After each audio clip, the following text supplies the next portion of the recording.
Welcome to the lesson on writing a summary of nonfiction.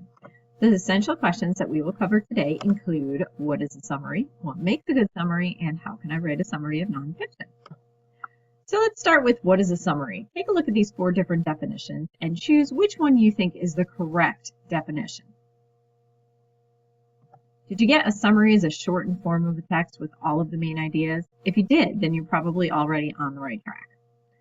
So why do we write summaries? Readers can write a summary of a text to let someone know the main ideas. Some summaries that you might use in your daily lives would be maybe to go over a lesson that a friend missed. You might tell somebody what happened in last night's episode of your favorite TV show, or you might even give a quick overview of something you read. Summarizing text always helps you understand it. This is why we write them. As you figure out the most important ideas, your brain is engaged in understanding the text. So why else do we write summaries?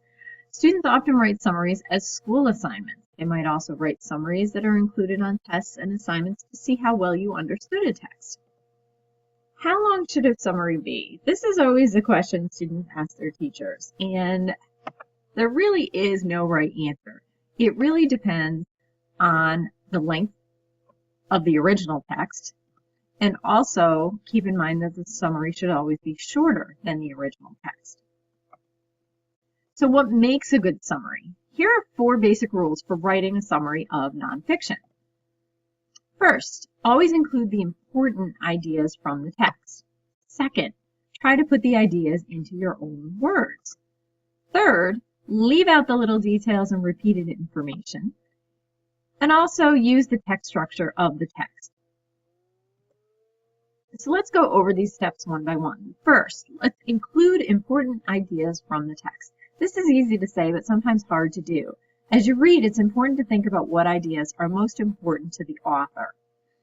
So let's look at a sample text. We've got the 2 paragraphs on butterflies.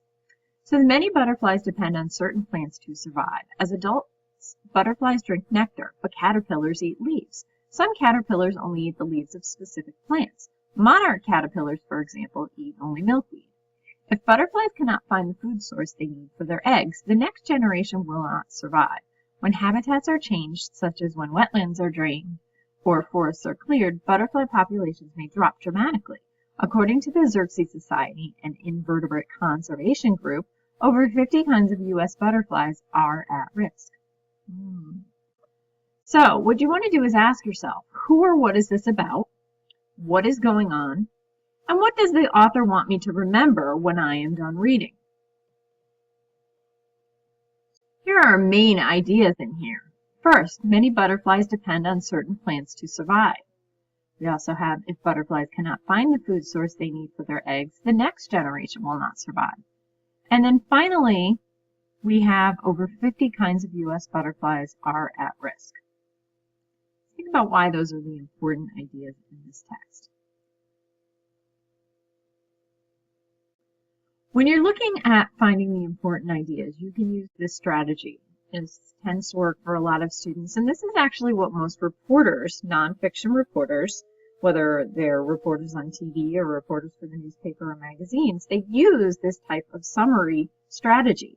So we call it the 6-finger strategy. You have the 5 W's, who, what, where, when, and why, and then you also have the how. If you can answer these 6 questions, you're generally on the right track for writing a really good summary. Why do you think these things are important for summarizing? What else makes a good summary? Include the important ideas from the text. We covered that. Put ideas into your own words. We really need to cover that and talk about that a little, so let's go. Putting ideas into your own words is also called paraphrasing. Instead of just copying down the author's words, we need to use our own words. Otherwise, we're plagiarizing. We're just copying and pasting. And if we don't give citations, then we're stealing the information. But when you're writing a summary, you're not supposed to be using direct quotations. You're supposed to be putting it into your own words to show that you've processed the information and now you can actually explain it back yourself. So let's look at paraphrasing this sentence from the text. We have many butterflies depend on certain plants to survive. How would you paraphrase that? Think about that for a second.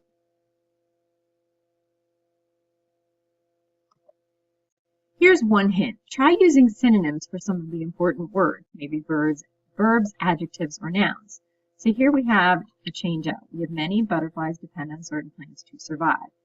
The paraphrasing, many butterflies need specific plants to live. We've swapped out depend on for need, certain for specific, and survive and live. It's still the same idea. We just have used some new synonyms and now made it into our own words. You could also try changing the order of ideas. For instance, we have many butterflies depend on certain plants to survive.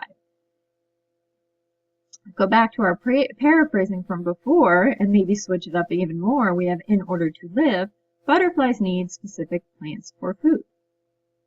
So now we've really put it into our own words from the original text. There are some words that you shouldn't change when you paraphrase, and these are the key words that are important from the passage. In this particular passage, you wouldn't want to substitute butterfly or caterpillar for other things such as cricket or spiders. It just wouldn't be the same. So you need to keep the important details, especially the subjects of the passages. So the third item in what makes a good summary is to leave out the little details and repeated information. Sometimes there's just too much info and you don't want to put it all into your summary.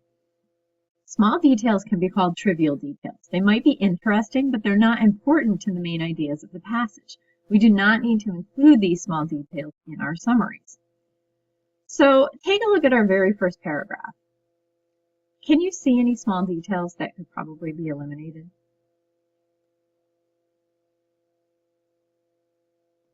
Did you choose the last one? Monarch caterpillars, for example, eat only milkweed. This would be the correct answer for trivial information, because while this example supports the main idea, it's not needed for a summary. Take a look at the second paragraph. Can you find any trivial information or irrelevant details in the second paragraph?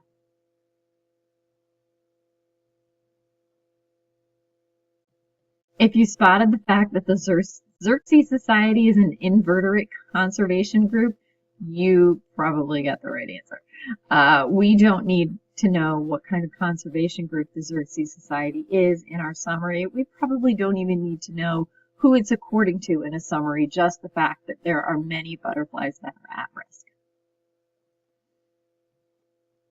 So repeated ideas are another thing that need to be eliminated in a summary. So authors tend to repeat ideas, and these are the ones that you know are important because they're being restated. But when the same idea is restated, we only need to include it once in the summary. So keep that in mind. Don't repeat things in your summaries. And the fourth step of making a good summary is to use the structure of the text itself. And the text structure of a text refers to how the text is organized. Here are 5. Can you name at least 3 others? 5 here are topical, spatial, cause and effect, order of importance, compare and contrast. Go ahead and take a second. See if you can come up with at least 3 others.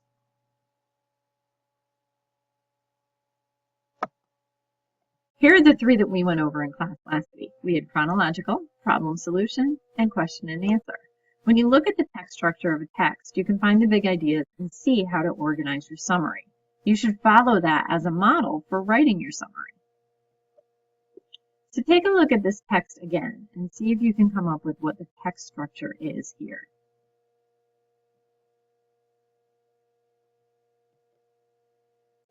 Did you get cause and effect?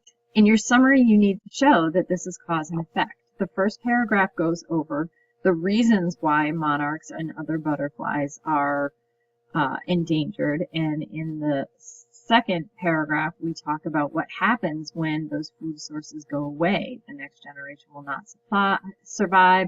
If habitats are changed, butterfly populations may drop. So altogether, all of these different elements of the butterfly's life and their habitats are putting different butterflies at risk. So we have the causes and we have the effects.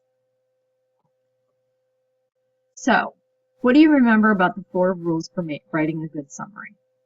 Hopefully you got them all. Include the important details from the text. Put ideas into your own words. Leave out little details and repeated information. And use the text structure of the text. Now it's your turn. Look back at the butterfly text. can you write a summary? This is what you're going to be asked to do back in the classroom. So here's your exit ticket. Please don't close this because you need those paragraphs, and then come on back to the classroom in a separate window and you will have your own slide to write your summary on. Thanks and have a great day.